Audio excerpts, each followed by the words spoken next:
Hey, Pastor Steve Waldron. I hope you're having a great day or night in Jesus. We're going to look today at how radiometric dating systems are not always accurate and maybe make certain assumptions that we cannot be sure actually happen. So thanks for being here.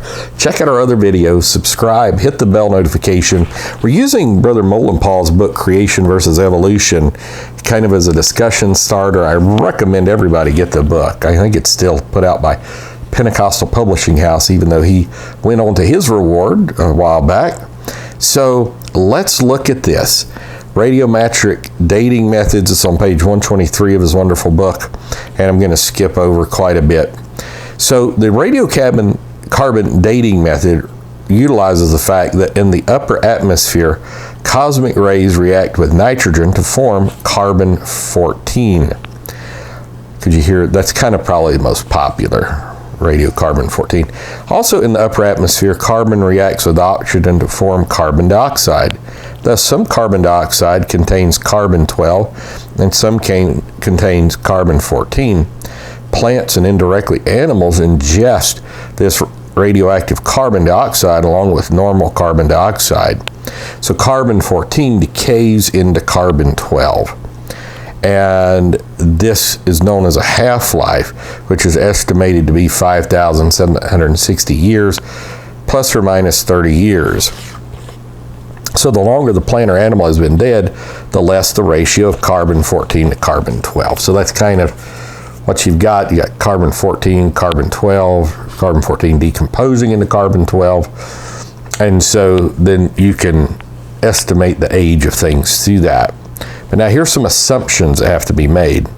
One must assume knowledge of the original amount of both the radioactive isotope and the decay product. And there's about 21 different dating methods. I think I've gone into it in times past. I like this book, The Evolution Handbook. I may go into it in the future as well. The ratio of carbon-14 to carbon-12 for carbon dioxide is not yet in equilibrium.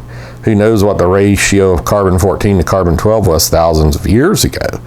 Cosmic ray influx would have had to remain constant.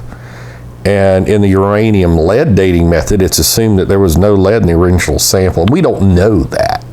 Could have been part uranium, part lead, just as God created trees with the appearance of age and created Adam and Eve with the appearance of age and all of these.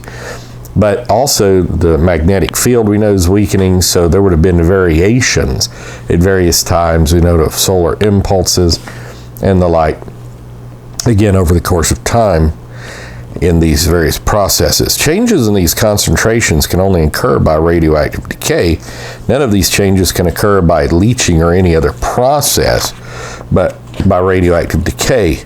Could not some of the substance be washed in and out by the liquids of the soil or decomposed due to other factors? So they're saying that's the assumption, that decay is the only thing. Of course, you've had a great worldwide flood, biblically, which would have seemingly spoiled the samples, and an ice age after that. So who knows?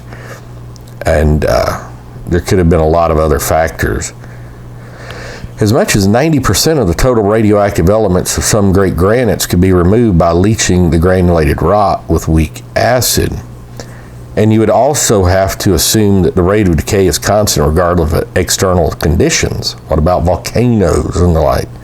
The rate of decay, Krakatoa, has remained constant over thousands of years? Maybe, maybe not. Could temperature, pressure, and other factors have affected the rate? And so here are some major errors in dates that have resulted from radiometric dating.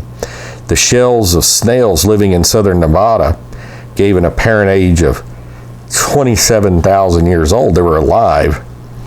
The shell from a live clam was dated at 1,000 years old.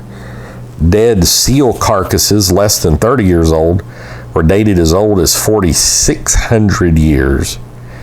And freshly killed seal was dated at 1,300 years old. Then there's the potassium-argon radiometric dating method, was used on some volcanic rocks off Hualalai in the Pacific Islands of Hawaii. These rocks were erroneously dated as being 160 million and 3 billion years old.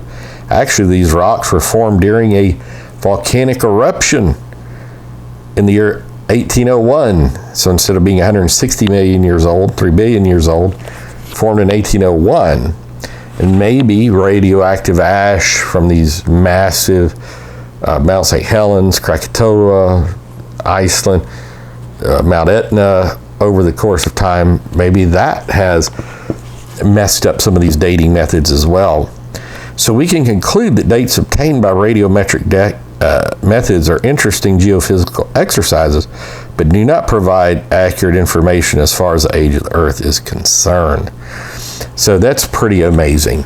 And next we're going to come to the depletion of the Earth's magnetic field, which is a discussion really sometimes all over the internet that people are very concerned about this, and pole shift and all this. So God bless. We'll talk about that next time. See you later.